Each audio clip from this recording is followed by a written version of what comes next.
Looks like everybody's here. Good evening. Welcome to the April 9th meeting of the Boxborough Zoning Board of Appeals.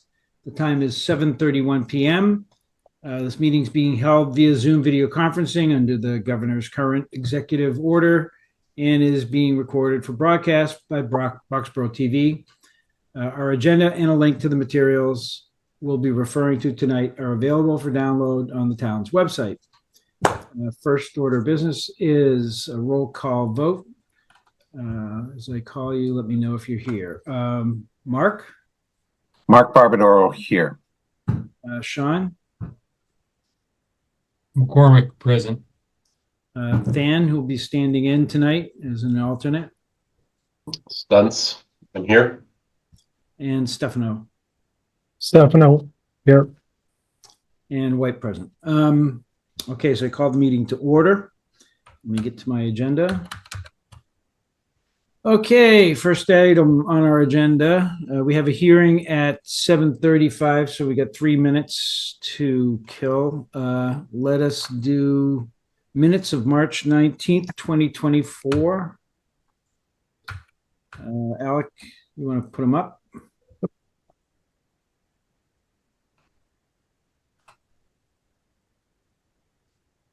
That's your Gmail page. Too many screens. Screen 3. There we go. Okay.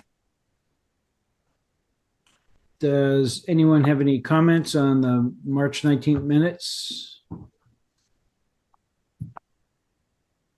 I guess we'll just keep scrolling through them. How many pages? Appears to be 4.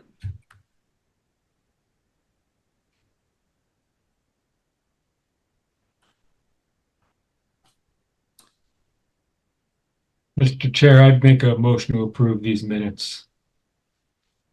Would anybody like the second? I'll second. Moved by Sean, seconded by Mark. Any further discussion? Hearing none. All in favor, roll call vote. Mark? Barbadoro, aye. Sean? McCormick, aye. Dan? Stunts, aye. Stefano? Stefano, aye. And White, aye. Well, we've got a minute. Was there any correspondence, Alec? Audio. No, we don't have any new postings as of right now. This is typically a quiet time anyways with town meetings starting up, but I would remind the board to keep an eye on the planning board page in particular, where we do post the neighboring towns' various public hearing notices. And assuming we meet again in 2 weeks, we should have an updated set of notices for you at that time. Okay. Well, just clicked over to 7:35 so we can start a hearing. Before we open the hearing, I think it's prudent for me to recuse myself from this application, given as I'm a direct abutter to the applicant in another part of town where the applicant is under an enforcement order and litigation is pending. I don't think it's wise or fair for me to act on this application as it could possibly be construed as a conflict of interest. So I have requested that the board's clerk, Mark Barbadoro, act as chairman on my behalf until the hearing is closed or continued, which time I will re-enter the meeting to continue with the agenda items. So with that, I hand it over to Mark. Okay, thanks, Mark. So, Alec, could you do me a favor and put the notice up, because I can't find it quickly, and I'd just like to read the notice of hearing. Happy to do so. Mr. Chairperson, too, I'll note you will need to formally nominate board member Stunts to serve on this application. Oh, okay. Yeah, I appoint or nominate Dan Stunts as our alternate to sit on this hearing so that we can open it.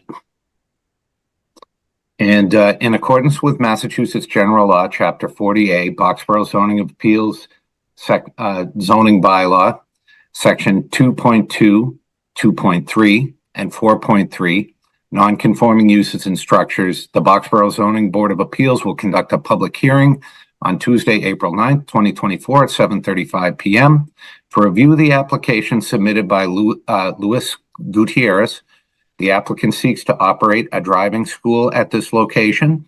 The subject property is owned by NETM Group Incorporated and is located in the Ag-Res District and the Business District at 335 Burroughs Road and is identified as Assessor's Parcel 1480.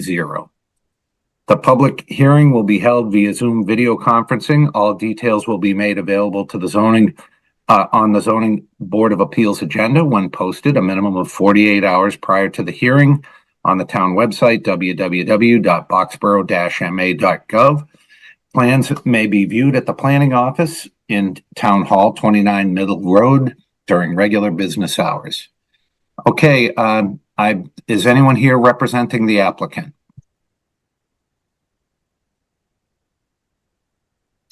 Matthew is. Matthew, could you state your name and your relationship to the applicant? Sure, it's Matt Davis, and I am partners with Luis.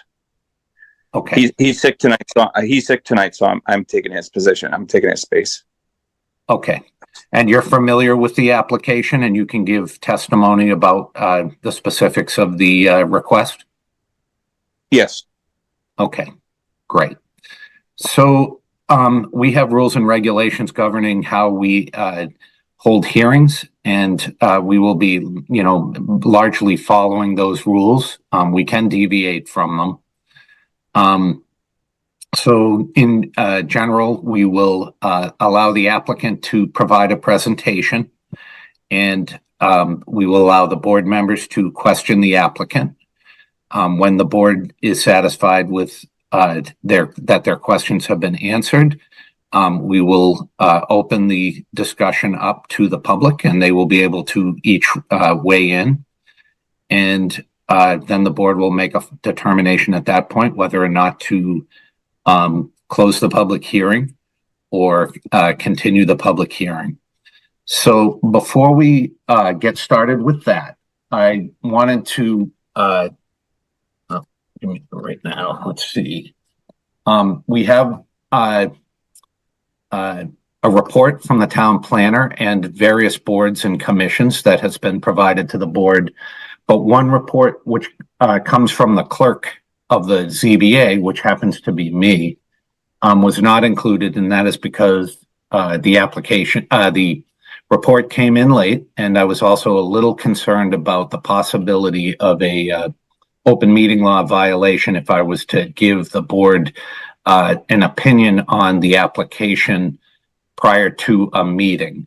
So I have it up, and I don't know if it made it to the board members, but Alec can email the board if that would be okay. And if you have Matthew's email, please email him as well. And then after this hearing, this document would be made available to any member of the public.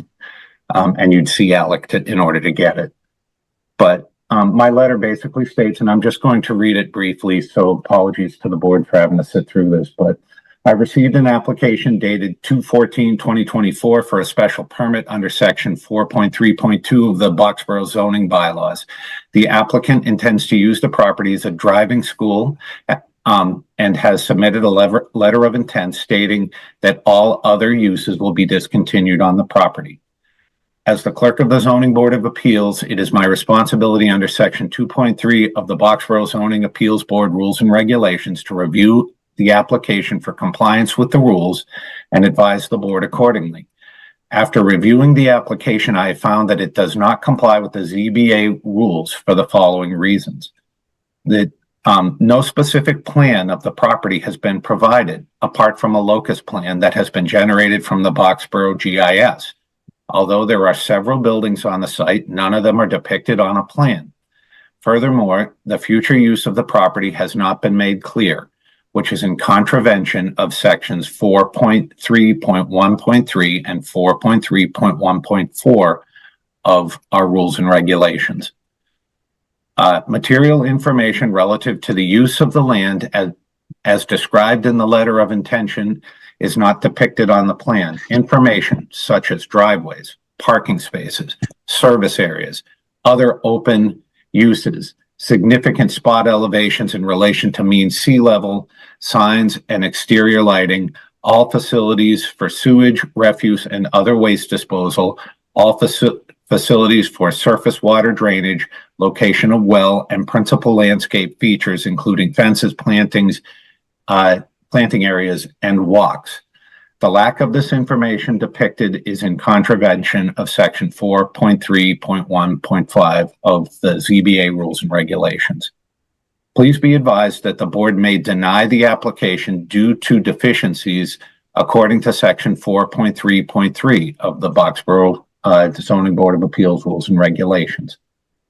Just to remind the board, according to section 4.4.2 of the zoning bylaw, the applicant bears the responsibility to convince the board by providing evidence that is more convincing than opposing evidence that they deserve the remedy requested in their application.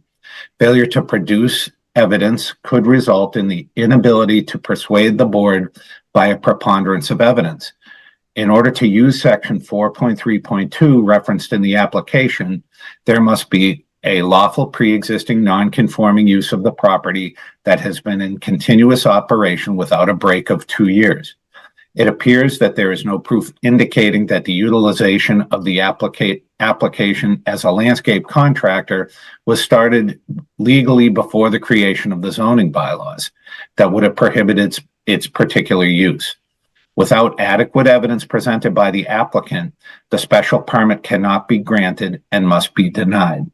So, Matthew, the reason I'm reading this to the board is just to let them know that the rules and regulations required additional information to be provided. The board has a right to, at this point, close the hearing and deny your application for completeness. That is not necessarily the intent of the board, but the board does expect to have a certain level of information provided in order to approve your application. So I wanted to check with you. Do you feel like tonight you can provide the information that I just referenced in the letter? Yes. You would like to proceed because you also have the opportunity to withdraw without prejudice and come back and be reheard on this very same issue with a completed application. If the board decides against your application, you cannot come back under a repetitive petition for 2 years unless a vote of the planning board and a vote of the zoning board of appeals both concur that your application is substantially different from the one that you are presenting tonight. So I'm just making you aware of all of these things. You wish to proceed tonight, or do you wish to withdraw without prejudice? Where was the parking area, signage, lighted, sewage, drainage, wells, and landscaping? And where was that information supposed to be found to present it to the board? The information comes from the applicant. The rules are the Boxborough Zoning Appeals Board rules and regulations, and also the zoning. Okay, so the rules then. Okay, because it wasn't on the actual application itself. That's why I was just curious, because I was trying to figure out if there's anything that we missed that we can go back and just find, because I didn't see it on the original request when I spoke with Mary. Well, I don't know whether it's on the application or whether it's relevant or not, but I do know that we do have rules and regulations in place, and we expect a certain level of completeness with our applications. Part of this is because, as I said, it's the board's discretion what they want to do. I'm not going to be making motions, but someone else could. So I'm just making you aware of what could occur. Okay, I have one question. What chapter 4.3.1.5 is? Where are the rules I can find?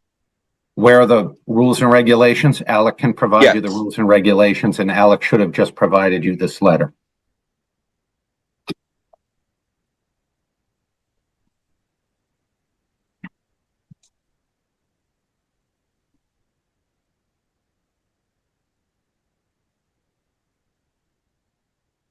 Okay, I can't do both. I can't look at email and do Zoom at the same time. So we're going to withdraw the application to reread that letter that Alex just sent over. Well, I'm not trying to make your decision on your behalf. If you have information, if you have a plan, if you are aware of when the non-conforming use that you're alleging began, and you verified that the zoning bylaws at the time did not preclude the use that you were intending, you can proceed. It's entirely up to you. Oh, that was way before my time. I don't know when it was.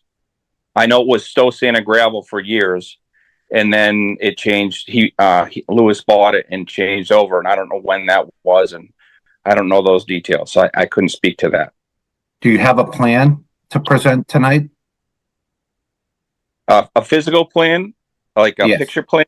I do not have a picture plan now. Do you have a plan for how you're going to use the structures on the site? Yes. Okay. So I would say this, as I said, if you'd like to get the board to weigh in, they can weigh in. It is not up to me whether you are approved, denied. I'm just a vote on this board. So if you want to ask the board any questions, or would you like the board to give you an opinion on what you should do next? Personally, I feel like you should take a step back and just collect the information and provide a presentation. You can come back the next meeting if you're ready, but I don't know if you will be ready at the very next meeting. I'm not trying to weigh in one way or another whether or not this is good or bad for the town. And I would like to hear from the board, because I feel like I don't want to maneuver the board away from an application that they wish to hear. So is there anyone on the board that would like to hear this tonight, or would they prefer to see the application withdrawn without prejudice?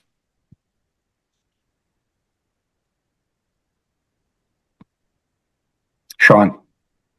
Yeah, so I think that the chair makes some good points. I mean, it is difficult to understand, the use of the buildings, how many vehicles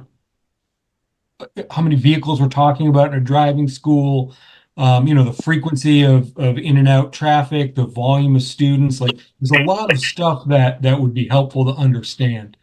And I also think that,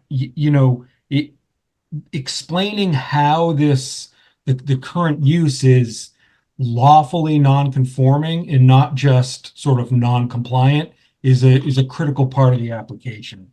And that was a question that I had in my notes, before the chair read the clerk's letter. So, I think a continuance could be a procedural mechanism to just continue until the next hearing, or a withdrawal. But I think there's probably too much unknown to probably get 4 votes for an approval tonight. That's my sense. I haven't polled everyone, but Right. I agree with you. Matthew, I'm sorry, you have to raise your hand. For the sake of organization here. But if you do raise your hand, we'll be sure to call on you. Than. Yeah, I was along the same lines. There isn't enough information for us to particularly rule to know what you're going to be doing. Is there a skid pad? What are you doing about oil? Things like that. Are you doing, what kind of driving schools? Is it just parking for teaching kids to drive, or is it crash courses and things like that? So some more explanation for what it is that you want to do and what that looks like on the property would be really good. Thanks, Stan. Stefano, do you have any thoughts on this? No, I would just, play off what Stuntz was saying, and just the type of driving school, just having more information regarding the type of vehicles that will be used on the premises. Thank you. So I guess I think as Sean pointed out, there is two paths forward. We could continue the hearing, or we could give leave for the applicant to withdraw without prejudice and come back when he feels his application is complete. I'm leaning towards that, but whatever the motion is made by any of the members, or if a motion is made to let the applicant continue and then continue the hearing after that, that's up to the board. Than. I was just gonna also ask, is there any more information that the applicant wants to ask of us if they do withdraw? Feel free to ask us questions about things that may make it, cleaner in the future, that we have on our minds. Matthew, do you have an answer to that?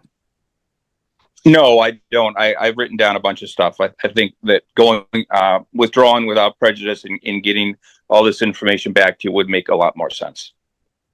Okay, yeah, and without prejudice means that we have not formulated an idea one way or the other. So you come back with a fresh slate. We need to have a certain level of information, and I would urge you to work with our planner. He'll help you kind of outline what you need to do. Okay. Okay, so great. Thank you. You need to say that you wish to withdraw your application without prejudice, and then we will vote. Sure, I wish to withdraw the application without prejudice. Okay, I would entertain a motion to give leave for the applicant to withdraw without prejudice. It's so moved, Mr. Chair. Is there a second? Second. Okay. Any discussion? Okay, hearing none. Than? I'm sorry, Than, you were muted. Clicked the wrong button. Stunts, aye. Okay, Sean? Cormac, aye. Stefano? Stefano Capra, aye.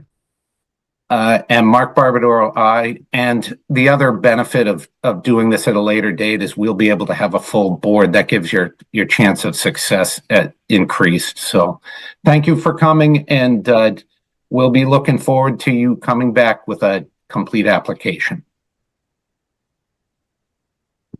Thank you, sir. Matthew, do you have something to say? No, I just wanted to say thank you, sir.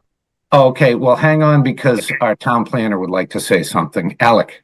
Thank you, Mr. Chairperson. Matthew, I just wanted to say my schedule is fairly flexible tomorrow morning, whether you want to stop in, give me a call anytime after 10 a.m. I should be available until 2:30 p.m. So reach out at your convenience, okay? Okay, great. Thank you. Okay, so I'm going to turn it back over to Chair White, if he's here. I'm here. All right, take over. Okay. Well, that was quick. I was gonna get a longer break there. Okay. Back to my agenda. Transition to Universal Deed Rider, 80 Summer Road. Alec, I'll let you lay that out for us. Thank you, Mr. Chairperson. As members of this board may know or may remember, in case you were on at the time, the Zoning Board of Appeals in the early 2000s approved a comprehensive permit for Summer Fields, a Chapter 40B development on Summer Road in Boxborough. From time to time, these units come up for resale as dictated in their various rules and regulation documents, as well as the master deed. And just such an occasion has occurred for 80 Summer Road. I've been working with the Housing Board since October of this past year to get this one situated, and the closing date is set as tomorrow. There is one matter still outstanding, however. Our hired consultant, the Metro West Collaborative Development, who is a regional housing consortium we've worked with in the past, and we work with along with the Assabet region on a regular basis. They identified that the existing deed rider for this property and the majority of other properties that are affordable in this development lack language that would survive a foreclosure. That's not as uncommon with some of the older ones, and many of these units are still with the original unit owners. So I come to you with, in my opinion, a very straightforward request. We've provided the language that was drawn up by the attorneys without the new universal deed rider, as well as what I'm requesting you adopt, or I should say what I'm requesting you impose. Let me see. The affordable housing restriction deed rider for projects in which affordability restrictions survive foreclosure. I'm asking that you impose this document on this sale, and you'll see similar documents come forward as other units in the future come online. But this is a huge liability for our affordable housing stock. The scenario exists today that if this purchaser were to purchase the unit and in the future take out a mortgage or a loan against their property and ultimately default, when the bank would go forward to foreclosure, they would be able to circumvent the affordability process. And while we may get some kickback from that in the future, it takes a unit off of our stock and it takes the unit away from a deserving family or individual. So I'm asking you to pass a simple motion to enforce the affordable housing restriction deed rider for projects in which affordability restrictions survive foreclosure. Go ahead, Sean. All right. So Alec, can you explain to me, is the plan would first of all, my assumption is that you're coming to the board because the board is the permitting authority? That's correct. So original development. Okay. That's correct. Now, the is the current you had circulated two documents. One was a it's called deed rider, and then the other is requested new language affordability housing restriction deed rider. Is the idea that we're substituting the affordable housing restriction deed rider, or they would have both of these on the title? So you would only be using this secondary document titled in your Dropbox requested new language. Okay, and now this is a document that's authored by Mass Housing and has been approved by the Fannie Mae. I mean, that's my understanding of it. This is not a custom document for Boxborough. This is like a standard form that's been vetted by lending agencies and et cetera. So this is a form that was prepared by the attorney representing the seller. That attorney then provided the language to our Metro West Community Development, who is our housing agent, our affordability agent on the project, and it was reviewed by them as well as CHAPA, who's the monitoring agent on this unit in particular, and the appropriate language was inserted by them. So this was prepared by an attorney experienced in doing these types of transactions, and then the appropriate language that would survive foreclosure was inserted by CHAPA and our agent, who have used the same language in other cases. All right, thank you. That addresses my questions. Yep. Okay. Any other questions? Mark. I have to say this stuff is way over my head, so I'm just going to have to rely upon our town planner, who I have great faith in, and our attorneys. I just have no other comment. Okay. I agree with all that. Anybody else? Okay, so you need a vote on this, right, Alec? Yep. So I would ask that a board member move to enforce the affordable housing restriction deed rider for projects in which affordability restrictions survive foreclosure. Okay, I don't make the motions here. So moved. Second. Moved by Mark, seconded by Sean. Any further discussion? Hearing none. Mark? Barbadoro, aye. Sean? McCormick, aye. Stefano? Stefan Capur, aye. Dan, I don't think you can vote on this. It's only special permits. And White, aye. Okay. Thank you, everybody.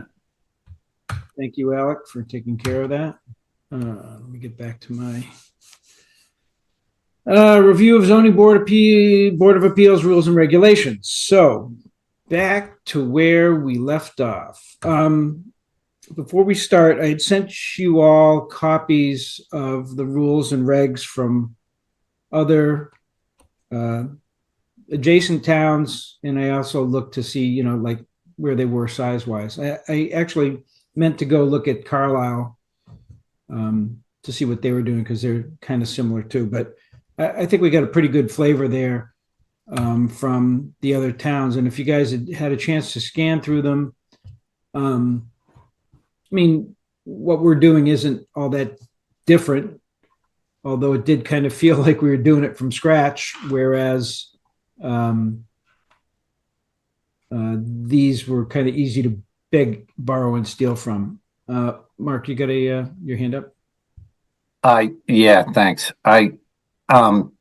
My thinking is this, I'm happy to volunteer to do a side-by-side comparison of one of these things. I can't do more than one, but if the board members would like to see a comparison before we do a merger, if we decide to do a merger at all, I'm happy to volunteer to put it together with Alec and bring it to the next meeting if I can get it done in that time frame.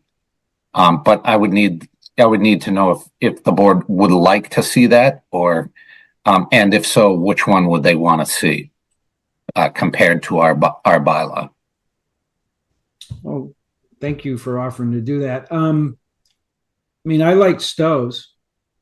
Stowe, I thought, was pretty comprehensive, but each one had little bits and pieces. Like if you did Stowe, and then you, well, again, the whole concept from my point of view is, start with a master document that seems to have as many of the pieces as you have, and then box-borough-ify it, and then pull in from the other ones. It's a lot easier once you have one master document. Then you start to look at the others and say, whoa, wait a minute, we forgot that. So if you're willing to take on the initial task of trying to, I don't know, would you merge them, Mark, or would you just put them side by side? Oh, I would. Well, what I would recommend is that maybe we don't decide at this particular meeting, and also this is really conditional. If the board would like at the next meeting, we could come in and say, well, I like Stowe's or I like Carlisle's, or, and then I'm happy to do a side-by-side comparison and prepare to, move ideas over from Boxborough to another one. That's if the board likes that model. If they're satisfied with the model that we've got, then we can just go ahead and modify the one that we've got. And again, I'm just volunteering to help. So it's just a thought. What do the rest of you guys think? I think it makes sense to start and incorporate, unique things from our Boxborough rules and regs, as opposed to trying to work from something we all kind of agree needs to change comprehensively. So, if we're going to build off other towns' work, we should start from one of those, like Stowe, and then basically, incorporate the unique parts of Boxborough, and then at the same time look at the other towns and decide, oh, we don't have this, and it may be useful. Let's bring it in. But it all helps if we work from one document, and I think it should be one of the newer ones. Sean? Everybody's nodding. Yeah, I think that makes sense. I think that makes sense. And Okay. Stowe seems like a good place to start. Well, again, I don't know whether you had a chance to look at them. So, I mean, what Mark's saying is we could push it down to the next meeting. Maybe everybody pause through, sends Alec an email saying, I think this one's the best one to start with. And as you go, I mean, as I went through them, I started to highlight my own copies and say, this wasn't there. So it was actually a pretty interesting experience, I gotta say, to see how the other towns handle it. So unless you guys are prepared this evening to point Mark towards any particular one to start with, then we could kick it down the road to the next meeting, or unless you want to just all point at one and say, start here. Mark. Yeah, I'm fine. If you guys want to select one tonight, it'll just save us a month, but it's up to you guys what you want to do. I mean, I've already, kind of looked at, again, they're all pretty good, but I like Stowe's the best. Harvard had a lot of good things in it, but I didn't like the way it laid out. The thing about Harvard is it has a lot of like advice, and sort of, and it kind of it put me off a little bit. I wasn't sure that was appropriate. Well, they were trying to be helpful. It was interesting to see how they wrote it. Right, they're trying, because just as evidenced by your prior hearing, is Mark's referencing a document that's not explicitly referenced in the application material that we handed an applicant. And so therefore it's an important document to kind of get out front, so that those what we want from an applicant is as clear as we can make it. So I think it's certainly important work. Mark. Yeah, two things. One, if we go through this exercise, we got to put it front and center on the ZBA page so that everybody knows that it's there and it's what they should do. And then the other thing is the rules and regulations, they have to be, quote unquote, not inconsistent with the governing legislation, be it 40A or 41 or 40B or Article 89 of the Constitution. It's just got to, all it can do is be an adjunct to that. So anything we do, it can't contradict our zoning bylaw, right? But we should definitely make it front and center so people know how to fill out applications and what to bring and what to expect at the meetings. I think we can all agree on that. So you guys want to push it to the next meeting and have a look at all of these, or have you looked at them and you're ready to put your finger on one?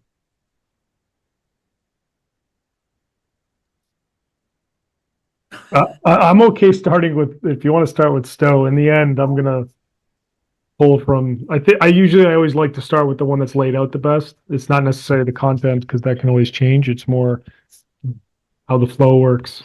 Oh, did you like the layout of Stowe? Yeah, I thought it was okay. Okay, that's kind of me too. Is I thought the format was something that was kind of clear and concise. Sean? Yeah, I liked Stowe. Okay. Than, have any thoughts? I would agree. I think if we take it, put ours next to it, and go from there. And Stowe's a good layout. So. All right. So Mark, why don't you start with that, and give us a side by side, and then I would say all of us go back and highlight. Maybe it's too soon, until you get the kind of the unified copy. Then we can start to highlight the other ones and say, well, what isn't in this one? So that way we're looking at one master copy, and then everything else is what are we going to push into it? So, all right. So Mark, thanks for doing that. All right. So that will be on our next agenda, Alec. When is our next meeting scheduled? Your next regularly scheduled meeting, and I believe we already have something booked for it, is Tuesday, April 23rd. Let me jump into our servers, make sure we don't have a hearing notice already. I have that on my calendar. It's the 23rd. I think we set that back when. Mark? I will know. No, you have this hearing noticed for May 7th. So as of right now, you have no public hearings scheduled for the 23rd. Would you like to take that meeting as a working session, or would you like to push this to May 7th and give everybody the month? I would love to have a working session. Just get that one thing done. If you guys are all amenable. So what was the date? April 23. April 23? I'd like to make a motion to hold our next meeting on April 23rd at 7:30 p.m. for a working session or other cases. Second. Moved and seconded. Any further discussion? Okay, Mark, Barbadoro, aye. Stefano, Stefano, aye. Sean, McCormick, aye. and White Eye. Okay. Wow. 8:12. Nothing else on the agenda, so I'll take a motion to adjourn. Motion to adjourn. Second. Moved and seconded, non-debatable. All in favor, Mark, Barbadoro, aye. Sean, McCormick, aye. Stefano, Stefano, aye. and White Eye.